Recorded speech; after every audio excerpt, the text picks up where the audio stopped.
எல்லாருக்கும் வணக்கம். இப்போ நான் வந்து திருவற்றூரில் இருக்க வடிவுடை அம்மன் கோயிலை பற்றி சொல்கிறேன். நான் போடுற ஒவ்வொரு வீடியோ வந்து ஒவ்வொரு சிவன் கோயிலை பற்றி போட்டேன்னா அது வந்து புதுசாக இருக்கும். அது வந்து அதிசயமாக இருக்கும். அந்த மாதிரி வீடியோ தான்.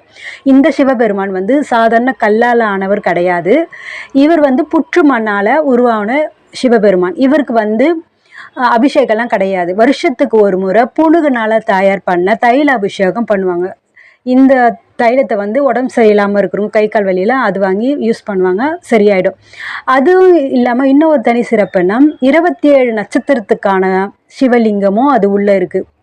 அதை விட இன்னொரு தனி சிறப்புன்னா வடிவுடை அம்மனுக்கு பக்கத்திலேயே இன்னொரு அம்மன் இருக்காங்க. அதில் வந்து சில எந்திரங்களால் தயார் பண்ண கீழே ஒரு ஒரு இது எந்திரம் மாதிரி ஒன்று இருக்கும். அது வந்து ரொம்ப அந்த சக்கரத்துக்கு ரொம்ப பவர்ஃபுல். அங்கே வழிபடுங்க.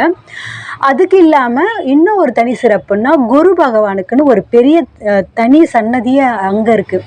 இது இது இத்தனை அதிசயமாக அந்த கோயிலில் இருக்குது. எல்லாரும் கட்டாயம் அந்த கோவிலுக்கு போங்க.